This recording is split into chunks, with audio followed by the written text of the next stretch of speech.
Hello there. Welcome to yet another episode of Velocity by Hawky.ai. So today we have as a guest Mr. Kapil Arora, who has been one of the experts in the realty marketing space, and he has worked with multiple entities across real estate, both in terms of B2B as well as B2C as well as B2B2C, and is now also working on some AA stuff internally as well, and we would want to understand from him. Just like our last episode, let's try to understand more with respect to how the marketing in reality space is evolving, what's changing, what's not, and what to look forward to. Right. So let's try to understand from him. And thanks a lot, Kapil. Thanks for accepting to join this episode. Looking forward to have a connect with you today. Sure. Thank you so much, Surinder. Thank you for inviting me. I was following hockey for quite some time. And what you guys are doing, it's a great job altogether. So yeah, I'll start about myself. I'm Sure. Yeah. Kapil Yeah. Arora. Yeah. Yeah. So basically, I started my journey on the consumer side of the industry, working closely with home buyers and understanding how emotional and complex this decision is. Over the time, I have moved to larger strategic roles, and today at ANAROCK, I work at the intersection of developers, consumers, and technology, what you mentioned. My major focus is on building marketing systems that are not just creative, but commercially sharp by using data and now AI, to nurture the buyers through this long decision cycles and help developers grow sustainably. Got it. Got it, Kapil.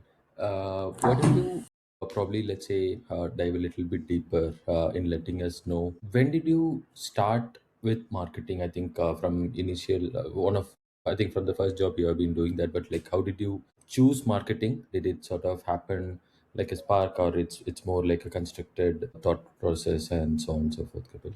How did it start? So, it started from the consumer side of the industry, Mm-hmm. wherein I was working directly selling homes, directly interacting with the consumers, Sure.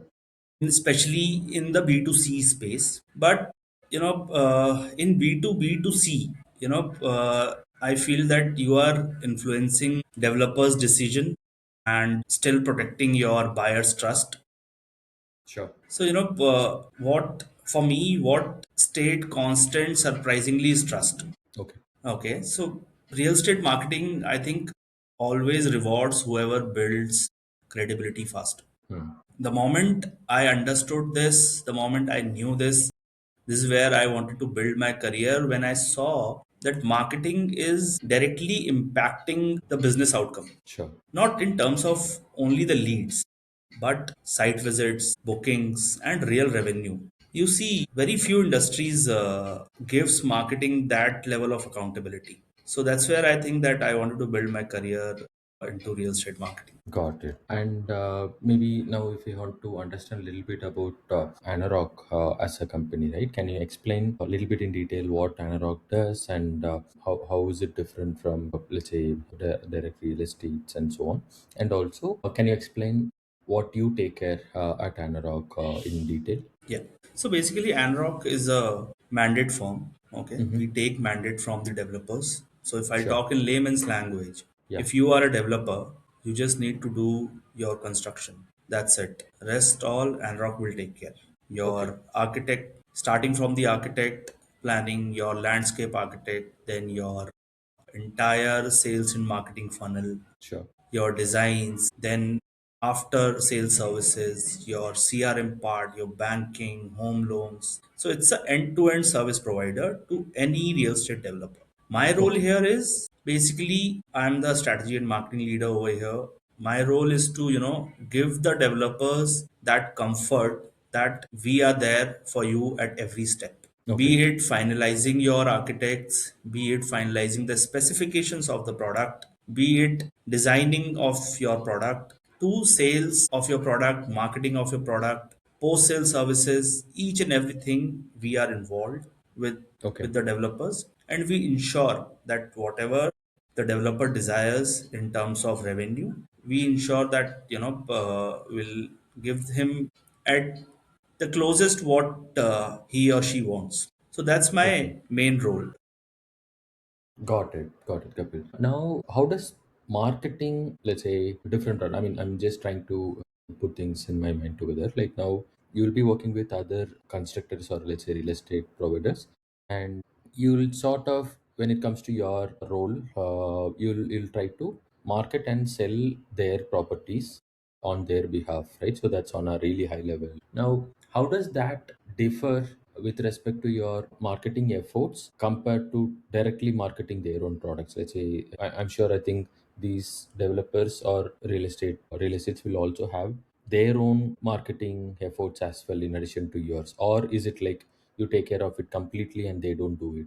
Yeah, so we take care of completely end to end. Okay. Okay, we take the budgets from them that as Mm-hmm. per the overall project revenue, this is our marketing budget, what we should be looking upon, and then we finalize the media plan.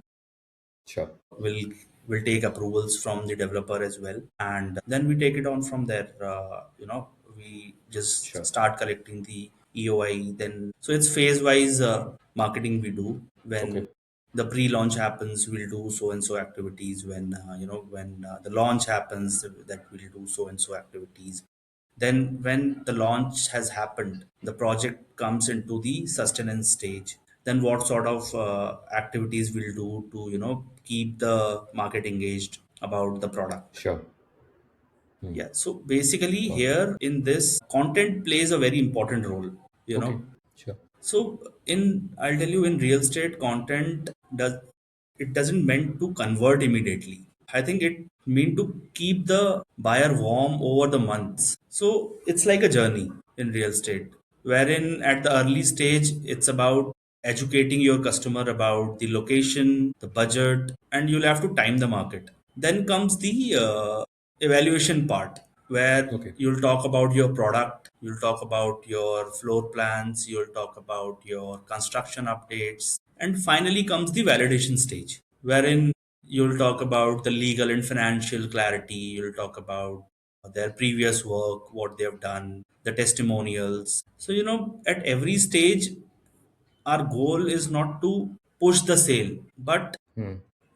to stay relevant, so that when my buyer is informed about the product and my buyer is aware, I Okay. have to be on top of his mind. Hmm. So I think That's right. in real estate marketing, if content disappears, your buyer will disappear. Got it. So at what stage? Sorry. At what stage do you transfer it to more like a salesperson or like to the sales team, Kapil? Because I guess the purchase cycle is really a longer cycle, probably one of the biggest in the space.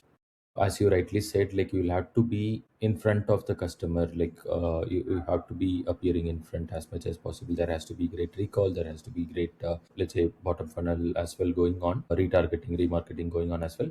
At what stage do you give it off to the sales team and your responsibility is sort of, let's say, oh, See, the stage, what I understand is that when I have a qualified lead, for example, okay, if my qualified lead is visiting the site, that's where my job is done, that's where my campaign is successed.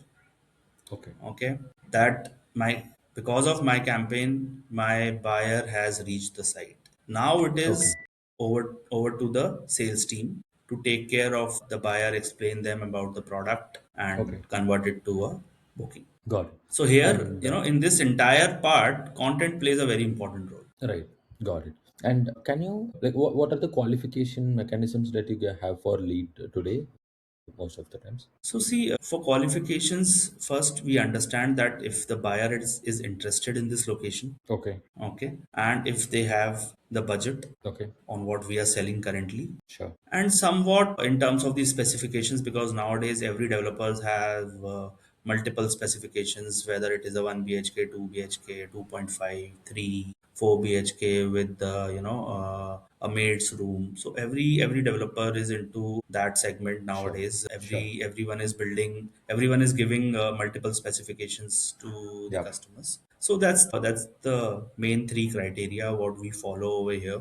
especially in Bangalore real estate. I can talk about that these three criteria everyone follows. Now, when it comes to I know, I think there is a lot of change with respect to the buyer persona these days, right? With millennials and Gen Zs, if I'm not wrong, I read somewhere that probably somewhere around 40% of the new homes are going to be purchased by millennials or Gen Zs by 2030, by end of 2030, right? So now, uh, how is the decision making changing, right? Especially with respect to home ownership or buying a home itself. I think there is a drastic change in the thought process lately. That's something that I was seeing. But yeah, how being someone who has been working in this space for quite some time, how much of this change is real and how much is probably not real, and how is it changing actually? Okay, so see, I think there is a misconception that young buyers want cheaper homes. Okay. It's not like that.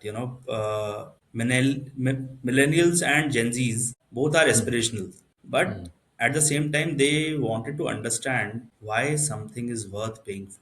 Okay. So, we don't dilute premium positioning. Okay. Instead, we translate it. So, I'll give you an example. So, instead of, talking about at the early stage, talking about specifications of the product, we talk about lifestyle, we talk about Yeah. flexibility, we talk about long term value.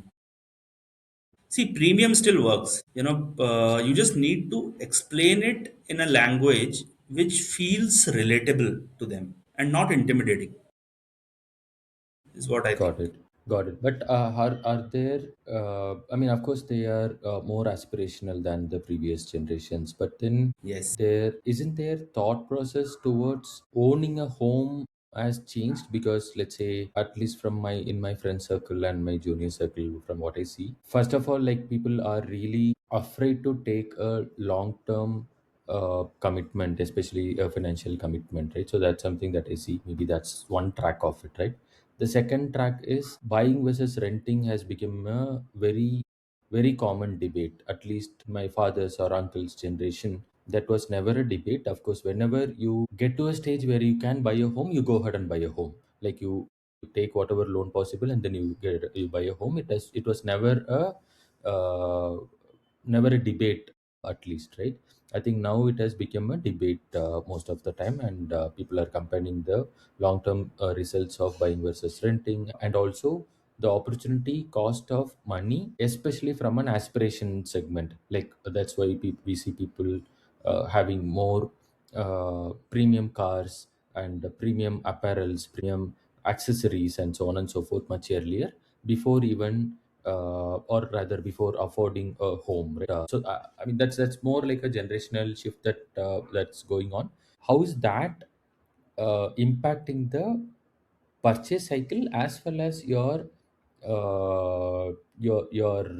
target criteria as well, Kapil? See, First of all, whatever I said, do you validate that, or do you agree, or like it's not, it's a myth? I not fully agree. See, Okay. basically, I'll tell you, real estate it's a very emotional purchase. Still, even in this era, also, it is a very emotional purchase because you are creating an asset, right? Because in our father's generation, if you have a home, that means you have everything. Still, in millennials, I would say that this thought process is still there. Gen Okay. Zs, I can say that they are shifting towards staying on rent more. But you Okay. see, if I'll take Bangalore as an example, right? The kind of rents people Yeah. are paying over here, Yeah. especially at your major IT hubs like Whitefield, Sarjapur, HSR, and all, right? Yeah. It's almost closer to your EMI. So that's what I have mentioned in my Yeah. last conversation that Yeah. instead of talking about the premium, we talk about the long term value, what Yeah. an asset creates. Okay. Because real estate is something which always grow, right? It's like gold. Okay. So I always structure it like a journey, as what I mentioned, my content for all the age groups will be structured in a manner that I will not intimidate them. Sure. I would rather educate them. Okay, got it. Got it, Kapil. When it comes to measuring your funnel, or let's say your effectiveness, right?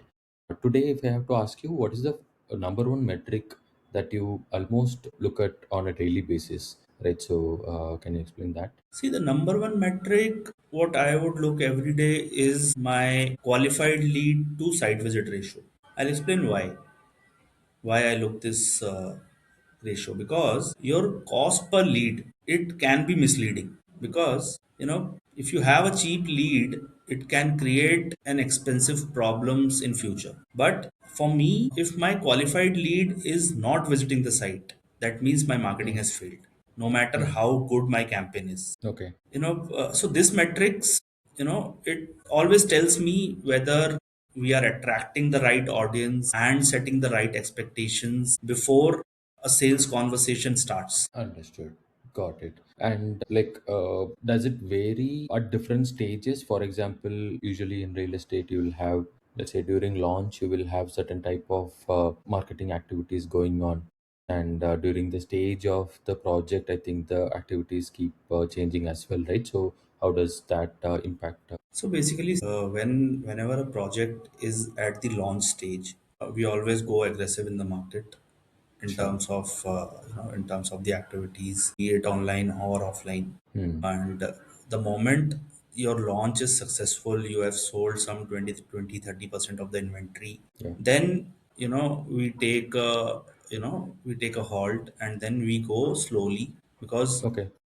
we have to sell the product till the end of the construction, right? So Okay. it's a cycle. Okay. So Yeah. because your launch price will not be same after 6 months or 1 year, Okay. people who are buying at the launch will not get the same price after 6 months or let's say 1 year, right? So we always structure our marketing activities in such a way which can create impact in the market, because we have to keep our buyers warm all the time. So whenever I structure my marketing activities, I structure it like a way so that my buyer is always informed about my product, so that when he or she is ready about the purchase, I want it to be on top of them. Okay, got it, Kapil. Now, tell me one thing. I mean, while I think about this, I mean, the price also changes over a period of time, right? Like upon launch, it'll be different. After 3 months, it changes, and then 6 months, it changes, and so on. Now, I mean, when I have gone through a real estate purchase journey as well, most of the times I'll be asked to sign up immediately because Monday the prices are changing or Tuesday the prices are changing, right? So I know this is a tactic that is used across multiple segments as well, but I've seen in real estate to be very prominent. Maybe as someone outside the industry to understand this little further, can you throw some light on how this price changes are sort of, let's say, designed? Is it primarily a marketing strategy, sales strategy, or it is more the reality of you having the need to keep changing the prices so that you are able to incentivize early buyers and so on? Like, can you throw some light there, Kapil? So see, it's always linked to the development at the particular location. Okay. Yes, all it's an urgency which we create through marketing, because we'll have to push for numbers Yeah. definitely. But Yeah. still at the same time, early buyers would definitely want something. For example, if you have bought a house today and after 6 months or let's say 1 year, if you'll see that price is already the same, your reaction, or probably you'll rethink about your decision. At the same time, if the development is already happening in that particular area or at that particular location, the price always gets increased. It's always linked to the development which is happening or upcoming, or even it is planned also. So price always linked to all these factors is what I think. Got it. Got it. I mean, that's a little bit counterintuitive, right? If there are more developments happening in the same area, you'd want to keep your rates more competitive rather than increasing from your first point, right? So, how do you balance it out? See, as I mentioned that if you buy today and if it not get increased in another 1 year, you will rethink your decision, right? Yes, At the for same sure. time, you have to be competitive in the market, because you will Yeah. have so many other developers in Yeah. that vicinity, right? Correct. So to stay at the top of the buyer's mind, I would say that content is something which works really well. Okay. you have to keep engaging the buyer. You have to do something or the other. And Sure. the price, what price hike what you have asked is, it totally, I would say it totally depends on how market is reacting. Okay. For Sure. example, I would take Sarjapur as an example, right? Sarjapur before 5 years, nobody knew that Sarjapur will grow this much, right? It's because government has made certain changes.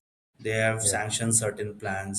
Yeah. They have, sanctioned certain developments in this particular locality, right? So that all these factors plays a very important role in the Yeah. price hike. Yeah. Yeah. Okay. Got So it. the moment we understand this, that how market is reacting, how the developments are happening before getting into the price hike, we always understand how the market is performing. Got it. Got it, Kapil. Great. And I also saw about ANAROCK.ai. So, what really is ANAROCK.ai? Are you also actively working on it? And can you explain how it will change things? So see, ANAROCK AI, it's integrated into our daily workflow. It's Okay. basically from your instant buyer responses Yeah. to your lead qualification. Yeah. So it tells us which lead needs attention, and it tells us where buyers are dropping off. So it really helps us in our day-to-day workflow. It always helps in preparing the campaigns for the next stage. Sure. So it is deeply integrated in the system, and it's always good to have such kind of AI in place, so that Hmm. our role will become more strategic, is what I think. Got it. Got it. Kapil. And currently, with ANAROCK AI or without ANAROCK AI, considering it or not, how much of AI has already been, let's say, impacting the real estate marketing, and how much are you doing, and how much are in your plans right now? See, AI helps. I would not say that it doesn't help. It is exceptional at execution, I Hmm. would say. It is exceptional at scale. But what I think, that marketing decisions still needs judgment. Okay. Okay. Yeah. We as humans, we understand the nuances. Yeah. When to push, when to pause, and how market sentiment is shifting. I think AI can optimize the answers, but humans will still decide the questions, Sure. is Yeah. what I think. Okay, so Got it. I think marketers role will become more strategic in the Yeah. future Sure. when we have the AI in place. Got it, Kapil. Now, if I have to, let's say, maybe double click there, right? So, which are parts in execution you have already started using or deployed AI, and which are parts you have maybe in plans to do? See, we have introduced AI in reducing the repetitive tasks. Okay. Okay.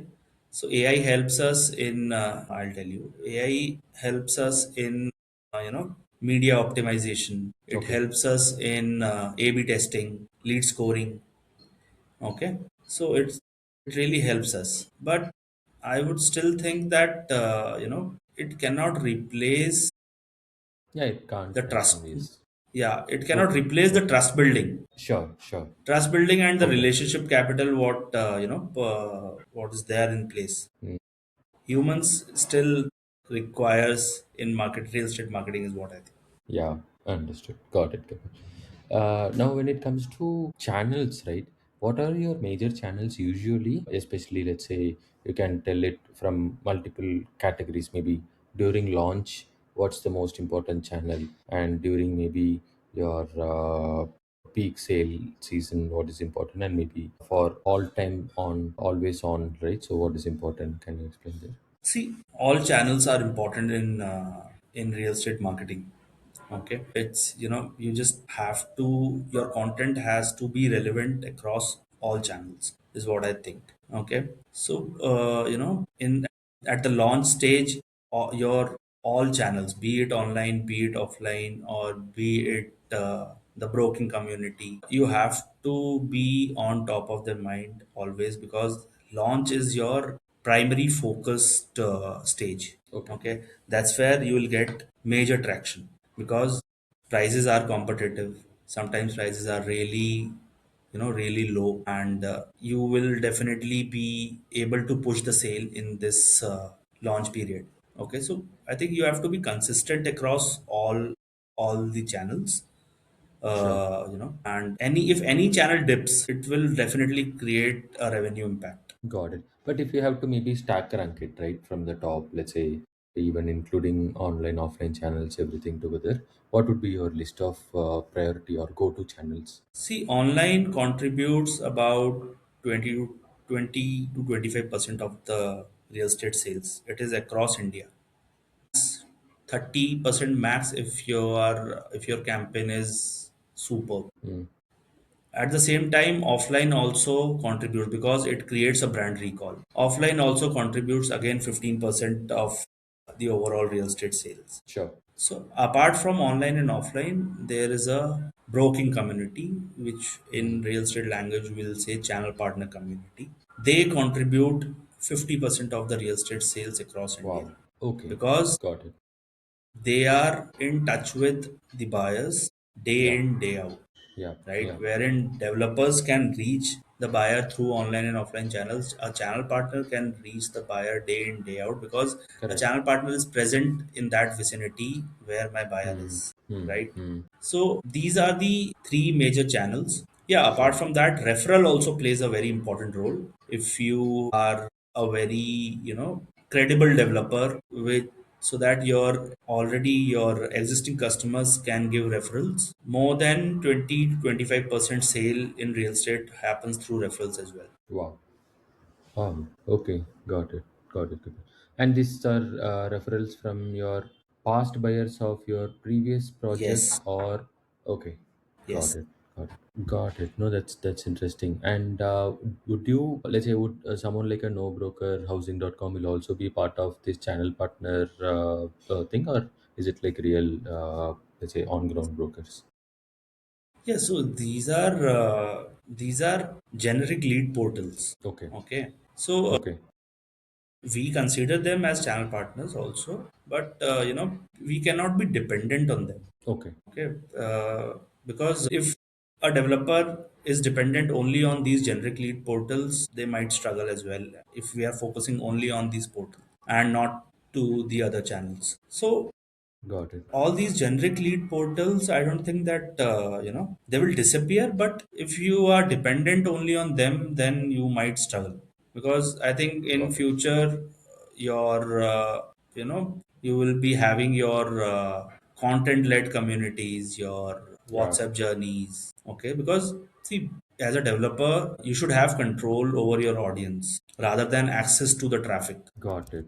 Got it. And when it comes to these channels, I mean, what we were discussing, do you see any channels getting less relevant or more relevant lately? Maybe in the last 1 year time frame, probably channel A, maybe something like a Instagram was probably below, now it is in the top, or other way around. Maybe let's say there is some new channels that are coming up which was not in the scene at all, but now they are in the top. Maybe something like a Snap, or yeah, maybe even agents as a channel, A agents as a channel, right? So what is it in real estate right now? See, the one channel which is very much at the growing stage right now is the influencer marketing. Okay. Okay. Okay, because all these Gen Zs, especially, they are present on Instagram throughout the day. So, influencer marketing has created a great impact when you Mm, are promoting it through your all your social media channels. So whenever influencers rather than a celebrity, if you are following an influencer and if you are really interesting in seeing his or her content, okay, so the moment that influencer will tell you that okay, this is the project where I am currently, and this project has so and so features, so and so specifications. So it creates a trust factor in the buyer's mind because even if you are seeing a hoarding or if you are seeing an ad, it might not create a visibility.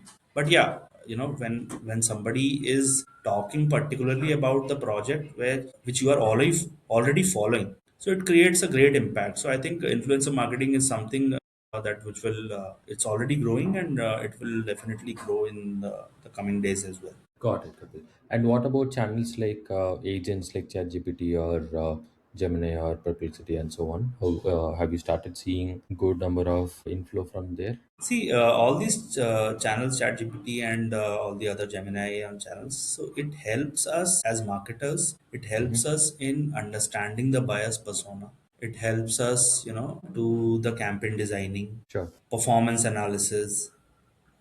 Okay, so definitely, I mean, in the coming days, as I mentioned earlier as well, that a marketer role will become more strategic in the coming days, and so AI will definitely plays an important role in real estate marketing. Is what I think. Got it, Kapil. And how much of your time is spent in setting up these new channels like AEO and other things? Like, do you actively work on that right now, or is it something that you planned for in future? So, see, whenever we start a project, whenever we launch a project, at the launch stage itself, we start using the AI Hmm. to designing the campaigns, to understand how the market is reacting at that particular location. And even when the project is launched, when it comes to the sustenance stage, at that point of time also we use these channels to understand what's new in the market, how my campaign is performing, what new I should do to stay relevant in this particular micro market.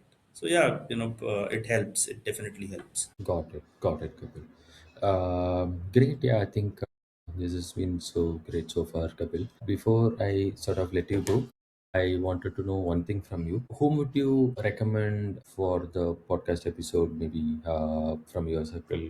I think I would like to refer one of my old colleague, Mr. Preetham Shetty. Okay. Okay. He's a digital marketing leader in Shriram Properties in Bangalore. Okay. Sure. Apart from Preetham, I would like to recommend one more person. He's a budding developer. Okay. Very at a very young age, he has achieved a lot. His name is Mr. Rahil Reddy Okay. from Fortune Developers. Sure. Yeah, so these two people I would like to recommend. Sure, super. Great, Kapil. I think it will be great if you can give a intro to them as well. But yeah, this Yeah, is sure. great so far. And thanks a lot for your time, Kapil. It was great talking with you. Thanks for taking out your time today and sharing your insights on this, Kapil. Thank you so much. Thank you for having me here. Sure. Yeah. Thank you. Thanks, Kapil. Thank you.